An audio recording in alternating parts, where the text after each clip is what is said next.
vibeBooks presents The Bell by Hans Christian Andersen. In the narrow streets of a large town, people often heard in the evening, when the sun was setting, and his last rays gave a golden tint to the chimney pots, a strange noise which resembled the sound of a church bell. It only lasted an instant, for it was lost in the continual roar of traffic and hum of voices which rose from the town.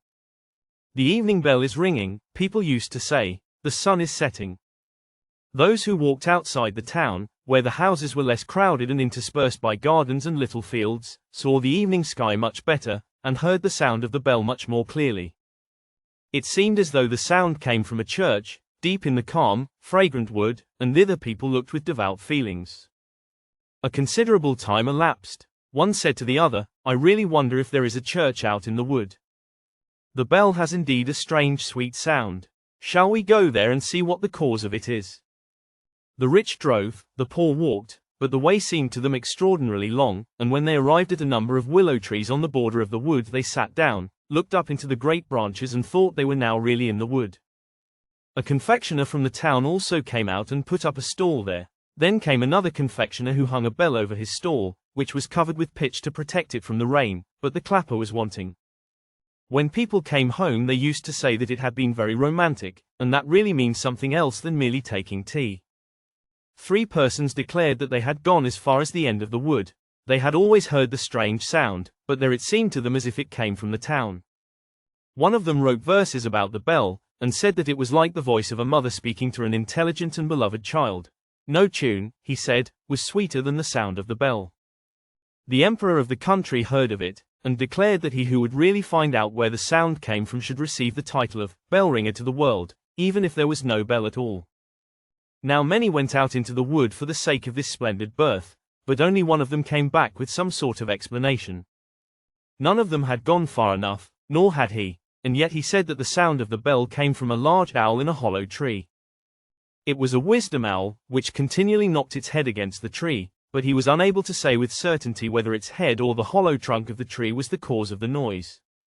He was appointed bell ringer to the world, and wrote every year a short dissertation on the owl, but by this means people did not become any wiser than they had been before. It was just confirmation day. The clergyman had delivered a beautiful and touching sermon. The candidates were deeply moved by it. It was indeed a very important day for them. They were all at once transformed from mere children to grown-up people.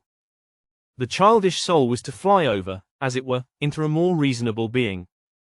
The sun shone most brightly, and the sound of the great unknown bell was heard more distinctly than ever. They had a mind to go thither, all except 3. One of them wished to go home and try on her ball dress, for this very dress and the ball were the cause of her being confirmed this time, otherwise she would not have been allowed to go. The second, a poor boy, had borrowed a coat and a pair of boots from the son of his landlord to be confirmed in, and he had to return them at a certain time. The third said that he never went into strange places if his parents were not with him. He had always been a good child, and wished to remain so, even after being confirmed, and they ought not to tease him for this. They, however, did it all the same. These 3, therefore, did not go. The others went on. The sun was shining, the birds were singing, and the confirmed children sang too, holding each other by the hand, for they had no position yet, and they were all equal in the eyes of God. 2 of the smallest soon became tired and returned to the town. 2 little girls sat down and made garlands of flowers. They, therefore, did not go on. When the others arrived at the willow trees, where the confectioner had put up his stall, they said, "Now we are out here. The bell does not in reality exist, it is only something that people imagine." Then suddenly the sound of the bell was heard so beautifully and solemnly from the wood that 4 or 5 made up their minds to go still further on. The wood was very thickly grown. It was difficult to advance. Wood lilies and anemones grew almost too high, flowering convolvuli, and brambles were hanging like garlands from tree to tree, while the nightingales were singing and the sunbeams played. That was very beautiful, but the way was unfit for the girls. They would have torn their dresses. Large rocks, covered with moss of various hues, were lying about. The fresh spring water rippled forth with a peculiar sound. "I don't think that can be the bell," said one of the confirmed children, and then he lay down and listened. "We must try to find out if it is." And there he remained, and let the others walk on.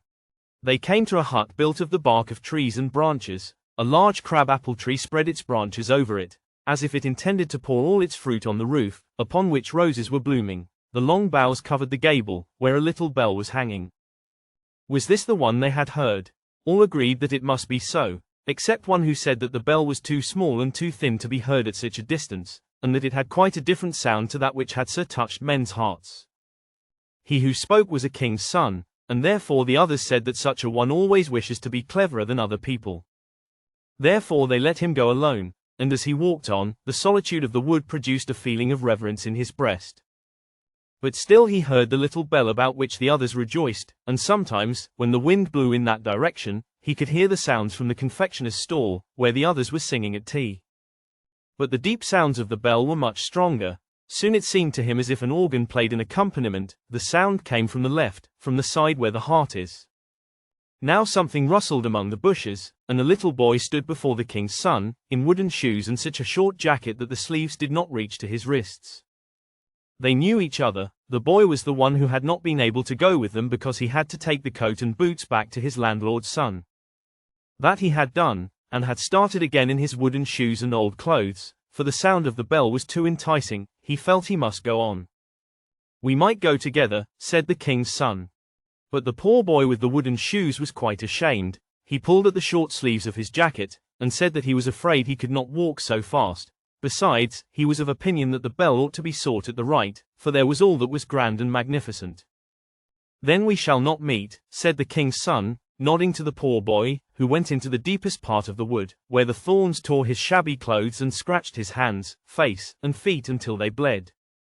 The king's son also received several good scratches, but the sun was shining on his way, and it is he whom we will now follow, for he was a quick fellow. "I will and must find the bell," he said, "if I have to go to the end of the world." Ugly monkeys sat high in the branches and clenched their teeth. "Shall we beat him?" they said. "Shall we thrash him? He is a king's son." But he walked on undaunted, deeper and deeper into the wood, where the most wonderful flowers were growing. There were standing white star lilies with blood-red stamens, sky-blue tulips shining when the wind moved them. Apple trees covered with apples like large glittering soap bubbles. Only think how resplendent these trees were in the sunshine. All around were beautiful green meadows, where hart and hind played in the grass. There grew magnificent oaks and beech trees, and if the bark was split of any of them, long blades of grass grew out of the clefts. There were also large smooth lakes in the wood, on which the swans were swimming about and flapping their wings. The king's son often stood still and listened. Sometimes he thought that the sound of the bell rose up to him out of one of these deep lakes, but soon he found that this was a mistake, and that the bell was ringing still farther in the wood. Then the sun set, the clouds were as red as fire, it became quiet in the wood, he sank down on his knees, sang an evening hymn and said, "I shall never find what I am looking for. Now the sun is setting, and the night, the dark night, is approaching. Yet I may perhaps see the round sun once more before he disappears beneath the horizon. I will climb up these rocks, they are as high as the highest trees." And then, taking hold of the creepers and roots, he climbed up on the wet stones, where water snakes were wriggling and the toads, as it were, barked at him. He reached the top before the sun, seen from such a height, had quite set. Oh, what a splendor! The sea, the great majestic sea, which was rolling its long waves against the shore, stretched out before him, and the sun was standing like a large bright altar, and there where sea and heaven met, all melted together in the most glowing colors. The wood was singing, and his heart too. The whole of nature was one large holy church, in which the trees and hovering clouds formed the pillars, the flowers and grass the woven velvet carpet, and heaven itself was the great cupola. Up there the flame color vanished as soon as the sun disappeared, but millions of stars were lighted. Diamond lamps were shining, and the king's son stretched his arms out towards heaven, towards the sea, and towards the wood. Then suddenly the poor boy with the short-sleeved jacket and the wooden shoes appeared. He had arrived just as quickly on the road he had chosen. And they ran towards each other and took one another's hand, in the great cathedral of nature and poesy, and above them sounded the invisible holy bell. Happy spirits surrounded them, singing hallelujahs and rejoicing. Thank you for tuning into vibeBooks. We hope you enjoyed this journey. Please consider liking, commenting, and subscribing to our channel. Check out our playlist or explore vibeBooks for more classic stories. Until next time, happy listening.